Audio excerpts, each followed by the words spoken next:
Good morning, children. Children, we are again with the chapter Constitutional Design. Hope you have revised whatever I have taught you in my previous class. Children, please take out your books because while I am teaching, it is very essential that you should have your books to just see what I am teaching you. Books are very essential. So first, please take out your books and take pencils in your hand. So children, in our last class, we discussed about what is constitution. We also discussed about the making of constitution regarding South Africa, Nelson Mandela, under which how the constitution of constitution of South Africa was made. We also discussed about the movement that took place in South Africa against apartheid, that is racial discrimination. Children, after that we discussed about why do we need a constitution. In that we discussed several points. After that, we discussed about making of our Indian Constitution. How was our Indian Constitution made? And in that, we discussed under which difficult circumstances our Constitution was made. In which we discussed the various points regarding the partition of India and regarding the princely states. We also discussed about how our constitution was framed by Dr. Bhimrao Ambedkar, Constituent Assembly, and what role did Constituent Assembly play. All these things were discussed in our previous class. So today, children, that part of making of Indian Constitution has been completed in our previous classes. And today we'll proceed with the next part of the chapter, and that part is philosophy of Indian Constitution. In that we will discuss about preamble. Children, various constitution makers, various leaders were involved in making of a constitution. And you would be thinking that name of father of nation Mahatma Gandhi is not there. Children, it is not true. Our father of nation Mahatma Gandhi was very aware how our constitution would be after independence. So in his book named Young India, it was a type of magazine, he wrote his views regarding the Indian constitution. And our constitution makers, they followed the views of Mahatma Gandhi. Children, in your book, if you open your book, you will see the pictures of various freedom fighters and various leaders like Sarojini Naidu, Pandit Jawaharlal Nehru, Bhimrao Ambedkar, and various other leaders who framed the Indian constitution. Their views are also written in your book. You go through those views and we'll discuss it later on. The views of Mahatma Gandhi, views of Pandit Jawaharlal Nehru are given. Just you go through it and we will discuss it later on, whatever are the views. But today we are going to discuss about preamble. What is preamble, children? This preamble is nothing new to you. You are reading regarding preamble of Indian Constitution from standard 6th, 7th, 8th, in all these three classes you have read regarding preamble. Now what is preamble? Preamble is, children, introductory part of our constitution. It is just introduction to our constitution. Children, you can see, just you open your books and see, introductory page is there. And in that introductory page, all the topics, the name of the topics, what is included in the book, each and everything is given series wise, first, second, third. If you open the book, you will find it. So, this introductory part of your book explains about the book, whatever matters, what is the material in the book, what are the topics in the book. In the same way, our preamble is also introduction to our constitution. If we once see a constitution, if we once read the preamble, we can know in short what is written in our constitution. It is just introduction to our constitution. But children, it is not just an introduction, it is very important part of our constitution. We cannot deny importance of constitution because our constitution throws light on the guiding values of our constitution. What are the values included in it? What are the ideologies of the constitution? To all these things, what children it is done? Preamble adds the importance. It throws light on the guiding values of our constitution. So it is also sometimes known as heart and soul of our constitution. So children, we are going to discuss about preamble. What is preamble? Just if you will open your book in this topic, you will get the preamble is all already given. You go through it and read it how the preamble is written. It is just like a poetry, just like a poem. You can read it. Now children, one by one we'll discuss what are the values, guiding values that are mentioned in a preamble. If we will go through all these guiding values, we'll be able to know what is included in a constitution. So children, this preamble starts with a guiding value. The first value is it starts with a statement like we the people of India. That means constitution is not made by a single person. It is made by the people of India. And while teaching this lesson, I've already explained you regarding how our constitution was made. It was not made alone by Dr. Bhimrao Ambedkar. It was not made by Dr. Rajendra Prasad, but it was made by the people of India of that time. And that is why nobody can question the legitimacy of the constitution. And how the people of India, children? I explained you regarding how Constituent Assembly was elected by Provisional Assembly. So nobody can say that why we should follow constitution. It was made by Bhimrao Ambedkar. It was given by Dr. Rajendra Prasad. We will not believe in it. We will not respect it. We will not follow. No, this type of question cannot be asked because constitution is not made by a single person. It is made by the people of India. And that is why constitution is started with a statement. A preamble is started with a statement like we the people of India. That means a constitution is made by the people of India. And after this, various other philosophies, various other values are mentioned in our preamble. First, we'll start with it is said in a preamble that it is mentioned in a preamble that India is a sovereign country. Now, children, try to understand what is sovereign. Sovereign means now our country is not under rule of any other country. Children, just remember, just you go in past. What was the condition of our country? To take any decision, our people had to follow whatever the Britishers said. The decisions of our country were not taken by the people of the country. They were taken by the Britishers because we were under their rule. We were under the foreign rule. India was a colony of Britishers. And we were not independent to take our own decision regarding ourselves also. We were under the foreign rule. And the Britishers guided us in each and every manner and we had to follow them. But after independence, it was mentioned in a constitution that India is a sovereign country.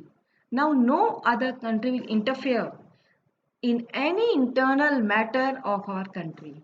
All the decision regarding internal matter, regarding external affairs will be taken by the elected representative of our country, will be taken by the people of the country. India is now not under any foreign rule. So no foreign ruler, no other country will interfere in our internal matters. Children, you see, you can take current example. Many a times, President of America, then different presidents of different countries, they pass certain statement. They say that India should do this. You can take example of issue of Kashmir. In that, Donald Trump various times said that I want to solve the problem of Kashmir. I want to mediate. You saw what a prime minister said. He said that we don't want interference of anyone because the Kashmir issue was the internal affair of our country. So this example, you can prove that India is now a sovereign country. No other country, no other prime minister, no other president can interfere in the internal matter of our country. Now we are free to take our own decisions. So this is the best example of India is a sovereign country. Many other values are there. After sovereign, we can say that socialist. Now, what is socialist? India is a socialist country. Children, you would have studied in history this year about the socialist movement, about the socialism in Russia and various other countries. Socialism means the wealth generated in the country should be equally distributed among the people of the nation. And it is mentioned in the constitution that India should follow the ideology of socialism. It should try to create equality in the country in the case of wealth. Though children, we are not having equality, we will study in chapter of poverty and I will explain you regarding inequality present in our country. But still, our government is trying to maintain equality in our country. Our aim of our government should be to maintain equality. That's why you see that taxation system is there in our country. In taxation system, people, those who are earning more, they have to pay more income tax. Our government has implemented many schemes and given many programs for removal of poverty in our country. Public distribution system is there, rationing system is there in which poor people are distributed with food grains, and our government always tries to remove poverty in our country and they are trying to create equality. So the aim of our government should be to create equality in our country. That means whatever wealth is there in our country, government should try that each and every person should get the benefit of that wealth. So that is the ideology, that is the philosophy of socialism. Now after socialism, our country, our constitution was based on ideology of secularism. India is a secular country.